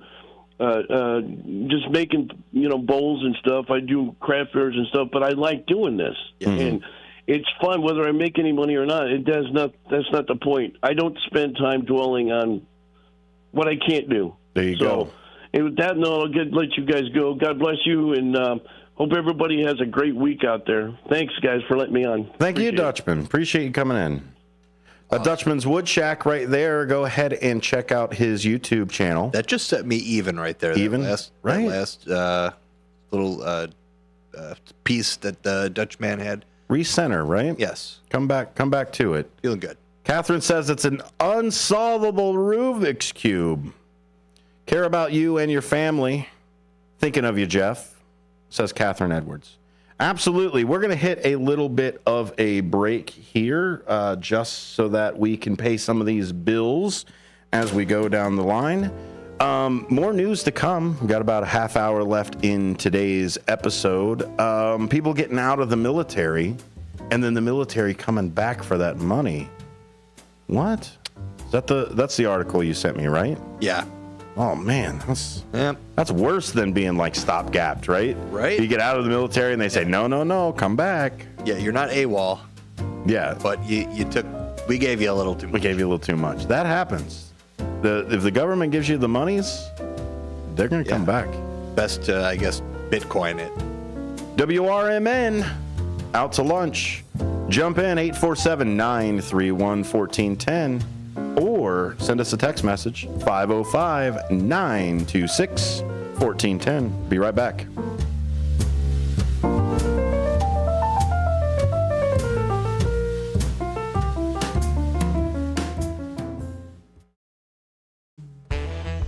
Bender Dental Care, located at 217 North McLean Boulevard in Elgin. Bender Dental wants everyone to be informed, appreciated, and cared for at all times. To prove it, they now offer a new patient exam for just $29. That includes consult, x-ray, exam, and cleaning. Let Bender Dental help you have healthy teeth and gums for a lifetime. Located at 217 North McLean Boulevard in Elgin. Visit BenderDentalCare.com. Beef Villa is a family-owned restaurant that has been in business for over 50 years. With homemade recipes made with quality ingredients, Beef Villa's great service and quality is served hot and fast. For the menu, catering locations, or for an application to join the Beef Villa team, visit BeefVilla.com. Saturdays mean cruise nights, weather permitting, on Spring Street in South Elgin. Visit BeefVilla.com. America's First Responders Fest, Saturday, September 7th at Panton Mill Park, South Elgin, Illinois. Join us Saturday, September 7th for America's First Responders Fest. The South Elgin event will pay tribute to veterans and all first responders. This year's event includes Rapid Response 5K and Fun Run starting at 10 a.m. The festival hours are 11 a.m. to 7 p.m. We'll have first responder stage tributes. There will be a classic car show from JP Car Shows. Live bands featuring Deacon Frost, Rick Lindy and the Wild Ones, Jimmy Nick, and the Junkyard Groove. We'll broadcast live right here on WRMN 1410 and at WRMN Radio on YouTube. There will be food and beverage trucks, kids' activities, and market-style vendor booths. For more information and updates leading up to the event, please visit afrfest.org. Again, that's Saturday, September 7th. For more information, visit afrfest.org. That's America's First Responders Fest, Saturday, September 7th at Panton Mill Park, South Elgin, Illinois.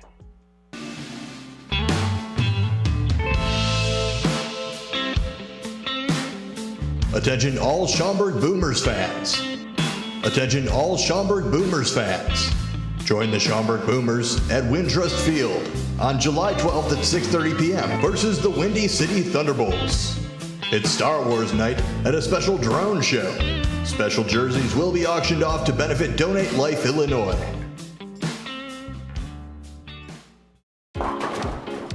Roll into Bolero in Algonquin or Roselle and wake up with a story to tell. Bolero is bowling, gaming, dining, and nightlife with a twist. Score a sweet deal every day of the week and save big by checking out the daily deals online. Team up with your friends and hit the lanes by forming your own social club. Clubs offer lively competition and laid-back fun for everyone. From beginners to pros, make new friends, bowl, and hang out at a happening place. Visit Bolero.com. This is McGruff the Crime Dog, and I need you to help me take a bite out of crime. Counterfeit products are popping up everywhere. Fake sneakers, fake cosmetics, and even fake pills. Crooks are selling counterfeit versions of just about everything. Last year, billions of dollars worth of counterfeit products were sold in the U.S. Sure, it may seem like saving a few bucks on the things you want isn't a big deal, but counterfeits are usually made in unsafe conditions, potentially using hazardous and even lethal ingredients that could harm you and others. And the money you've paid, it goes right into the hands of criminals and may support child labor, drugs, and even gangs. Smells like big crime to me. So if you still think buying fake products is harmless, think again. And remember, if you don't know where the products came from, how could you know where the money goes? You're smart, buy smart. Go for real. Learn more at mcgruffpsa.org. This message is brought to you by the United States Patent and Trademark Office and the National Crime Prevention Council.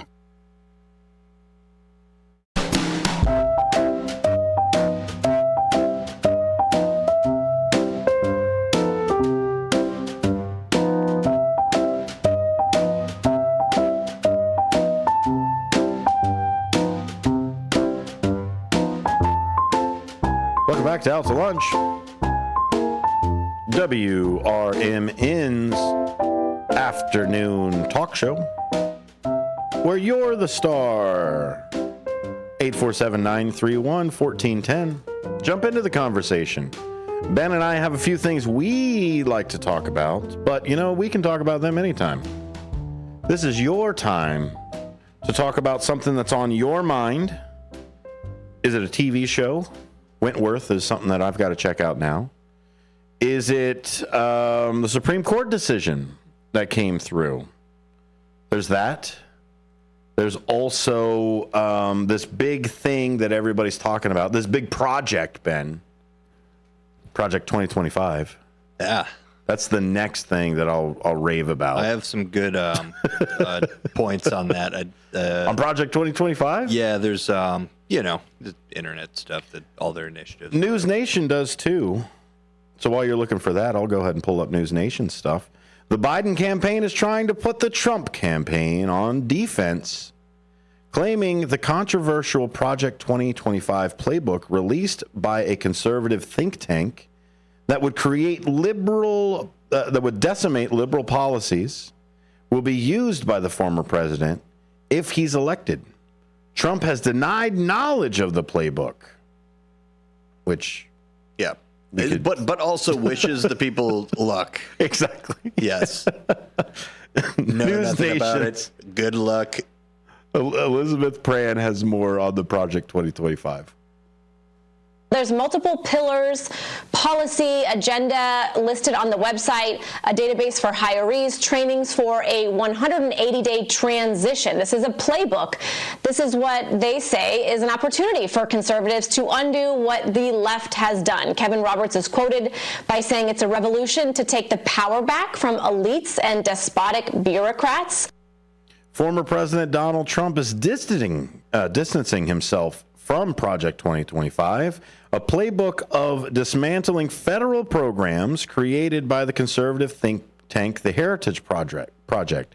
Authors say it is a guide for what the next president needs to do to undo the so-called damage to the American under liberal policies. Critics call it extreme and authoritarian. News Nation's Elizabeth Pran continues. There are 922 pages that are included in this document, basically picking apart every branch of government from the Department of Commerce to Department of Education to the executive branch, reducing regulation, reducing the size of government, and really putting emphasis on reversing some of what they say is leftist policies. Biden campaign staffers claim many of those involved in the Project 2025 previously worked in the Trump administration. 20 of them, by the way, Ben. Yeah. So 20 people that he appointed in his own administration, he has no clue who these people are. It's just so disheartening that this is a thing in the time and age that we live in. Like, let me ask you a simple question. How do you ride a bicycle? How do I ride a bicycle? Like, what's the main thing that you need physically in your with your body to ride a bicycle? Balance. Yeah. And if you take all of the liberal policies out of something, you don't have balance. Mm-hmm. So, I mean, it's simple as that. You need balance. Every single person is a liberal and a conservative. Well, the biggest thing for the Project 2025 stuff, and we can deep dive into that. I'm sure some people are asking for it. But the biggest thing is that we have a government that people work for the government for years and years and years, regardless of the 4-year administration. So you can't work for the IRS for 30 years if you're changing every 4. Yeah. Also, if every 4 years, everybody in the government in general is traded out, we have to come up with a new system, a new boss, new employees every 4 years. So a lot of what these, it's called Schedule F, is we've got federal employees that do not change based off of the administration. Now, the cabinet changes, right? The director of whoever, secretary of what's it, they all change. But the people that actually run the thing that have been there for 20, 30 years, the experts that are there, they do not have any kind of thing. So what Project 2025 is complaining about is that most of the people that are under that employment donate and vote for the Democrats. Yeah. That's what they're mad about, is that the majority of the people that even have those positions donate and support those, but they're free citizens. They can do whatever they want to. And which, by all means, there should be some type of regulation. Something, but at the end of the day, they are appointed to do a job, not to do this, where laws and policies and everything else come in. So what Project 2025 wants to do is they want to take all of those people, top to bottom, and be able to fire them at will.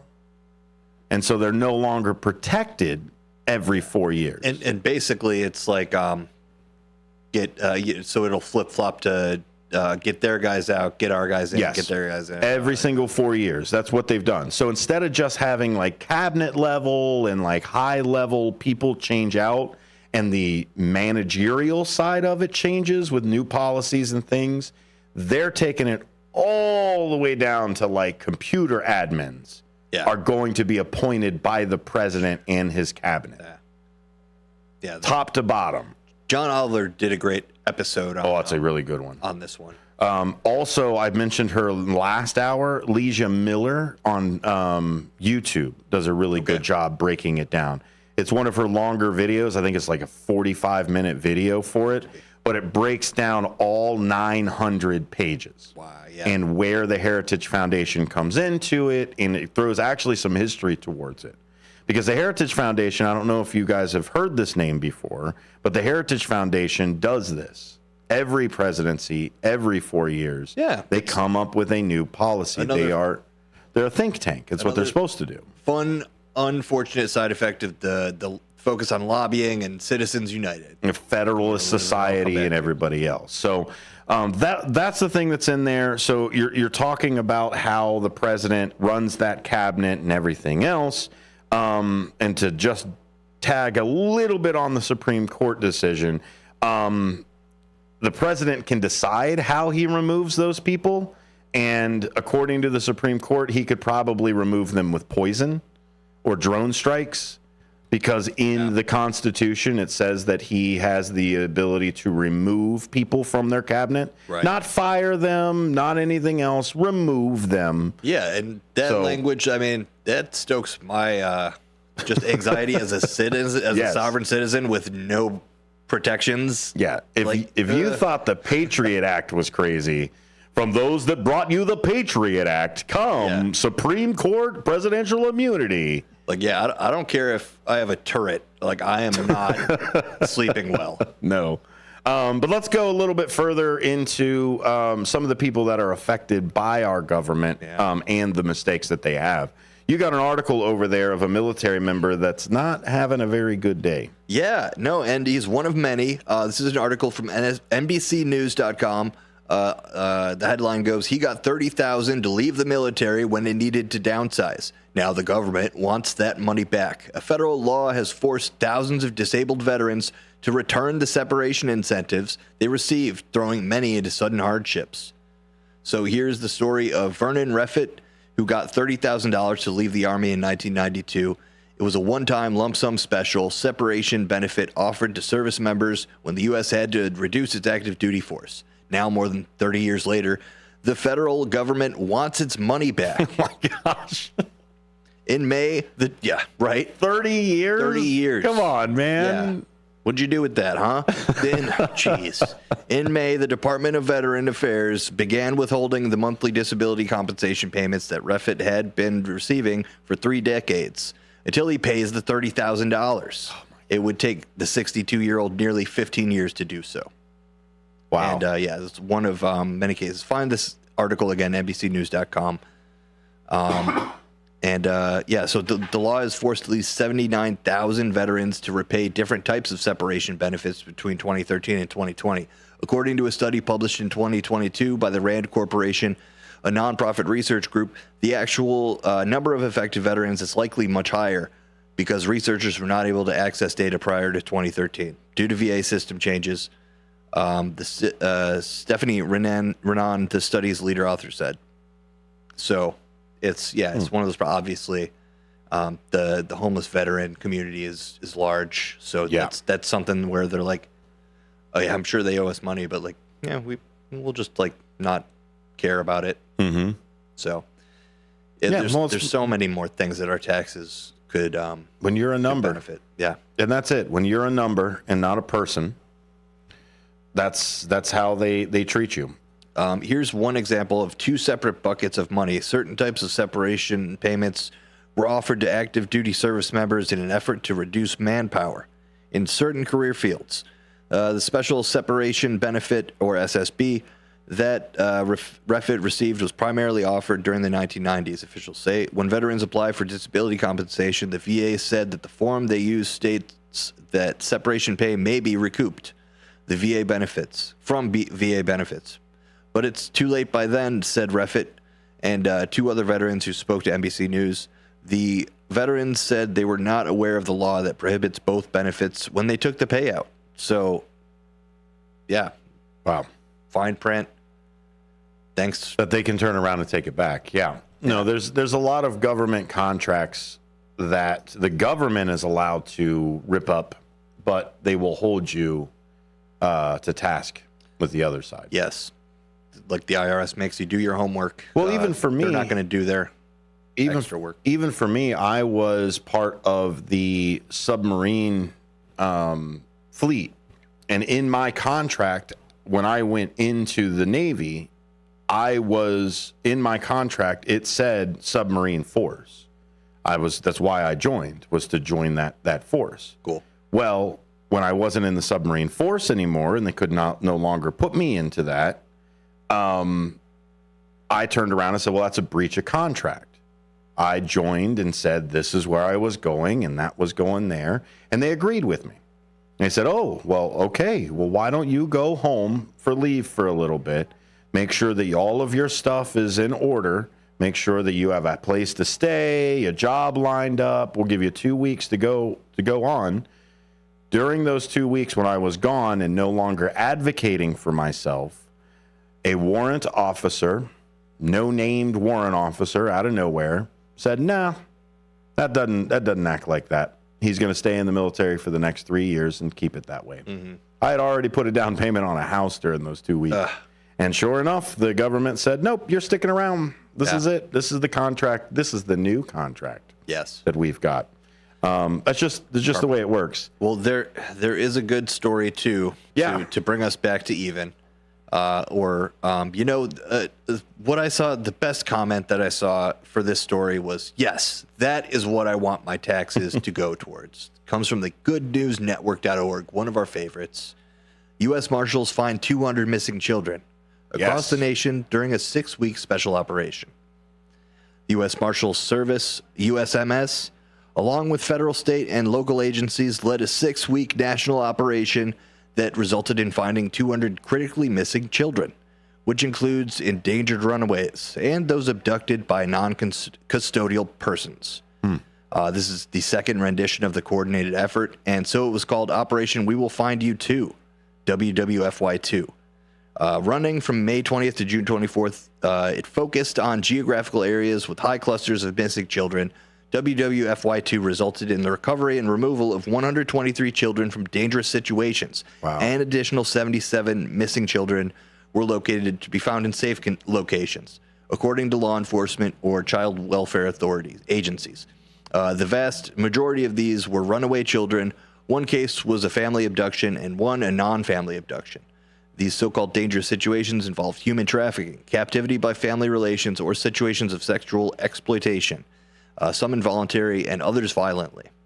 So this is the kind of stuff I'm seeing an uptick in campaigns like this. I know the FBI did some stuff, cyber stuff, and they knocked over a brothel in New England, a scheme for that, because most of the time human trafficking and sex work are hand in hand. Yes. So the article goes on to say the Justice for Victims of Trafficking Act of 2015 enhanced the USMS responsibility in locating missing children by removing the need for there to be an offender or fugitive known to be connected to the case. So that's a big step, I think, is making common sense type of initiatives and following through on them. And just think of the impact that'll have. Every single one of those kids has a chance now. Absolutely.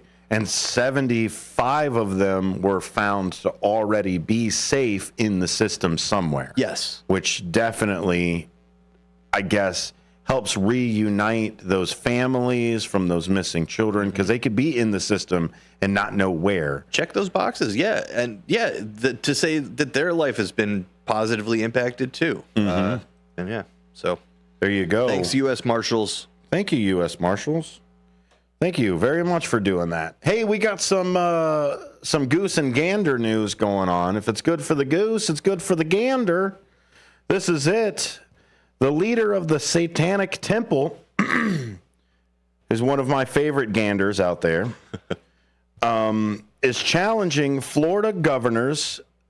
The Satanists are offering to send volunteers to school after Ron DeSantis signed a new law allowing chaplains acting as counselors in schools. So we're going to get some Satanic Temple counselors. That's the way. House Bill 931. It allows religious chaplains in public schools as volunteers. You just laid this out. But lawmakers say, this was all supposed to alleviate some of those staffing shortages that the state's seen. Florida Governor Ron DeSantis, he supported it, obviously, because he signed the bill back in April, months ago. The leader of the Satanic Temple responded by saying this, and that members of his organization will be happy to volunteer in any of Florida's 67 counties. The governor is pushing back and saying the Satanists aren't allowed and don't qualify as a religion, which is not true. Some have said that if you do a school chaplain program, that somehow you're going to have Satanists running around in all our schools. Somehow. Just understand, we're not playing those games in Florida. That is not a religion. That is not qualifying to be able to participate in this. Pastafarian. They are a recognized federal religion. Sorry, don't hate to burst your bubble, but facts. There are religions outside of Christianity.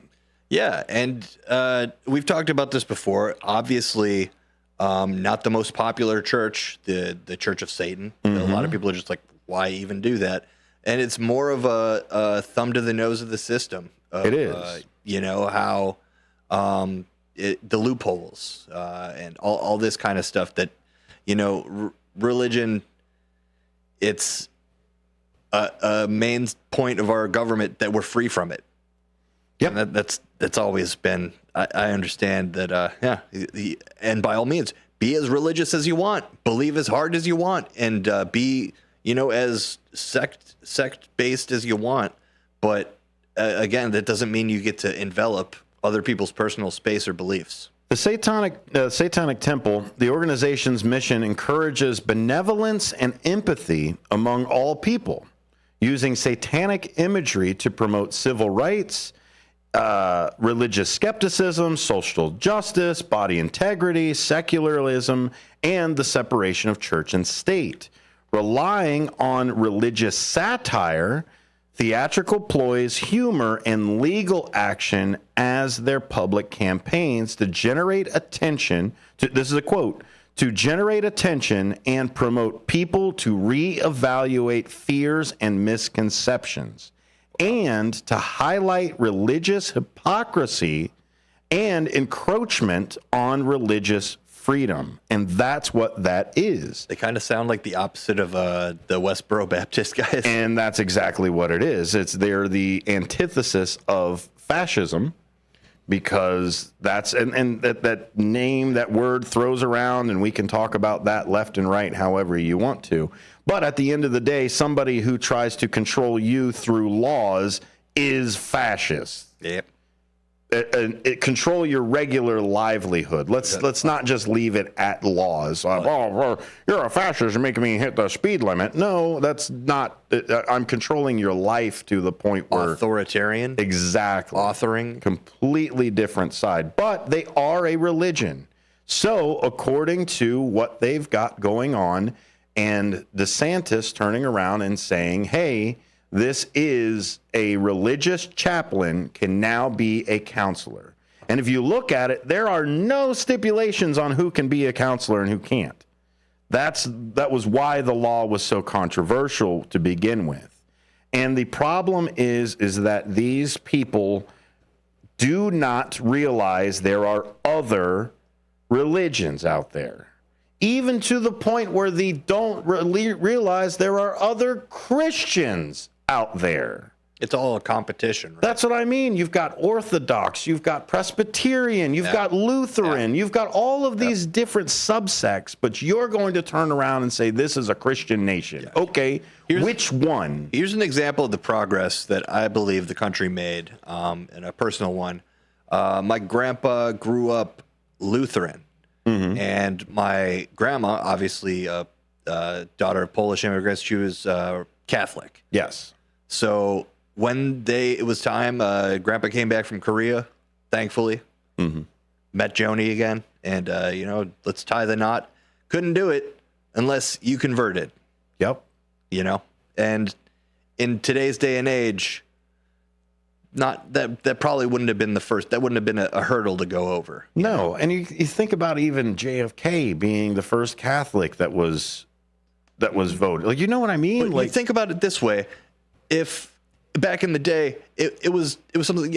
Obviously, it's the same Christianity, so it wasn't a thing to where Thankfully, he wasn't like, no, I'm Lutheran. I'm going to stay. I only believe the letter of the Lutheran. Yep. Whatever. It was. I love this person, and out of respect, they want that to happen. So It convert. There we go. And that's where it is. Religion. It's back to that compromise. It's back to that thing. But if you turn around and say this religion right here is the one that we're all going to follow as a government. Wait, what? That's what I mean. So I'm looking forward to the temple going after both Louisiana and Oklahoma now. Because why, if we're going to put up the 10 Commandments, why can't we put up the Satanist temple doctrine? Why can't we put up the eight steps of the Buddha? Definitely. You know what I mean? Like, that's what I mean is when you open that door and when you say this religion can do these things, you have to say, can the gander do this as well? Would I be offended if instead of Christianity, it was agnosticism or Muslim? Yeah. Tom Hartman talked the other day that there's two religions out there that push that everybody needs to be them. Those are the two. So that's what I mean. If I was to turn around and say, no, we're going to make sure that the Quran is displayed. Yeah, people blow up, people man. Be upset. They would blow up. My new initiative. I'm sorry. My new initiative is an agnostic, Pastafarian. Yes, agnostic Pastafarian course. Out to lunch. WRMN. Thanks for listening. We'll be back tomorrow. With more stuff. Hopefully not as political. Welcome back, man. Thank you. Welcome back from vacation. I needed it. Bye, guys. Is it noon already? Take your lunch hour up a notch with from 12 to 2 p.m. right here on WRMN 1410 AM. Unwind with the perfect blend of soothing sounds and lighthearted conversations that'll make every bite taste better. Whether you're in office or out on the town, let us serve up the best in radio company. Stream on the go with our app on Google and Apple. Because lunchtime is your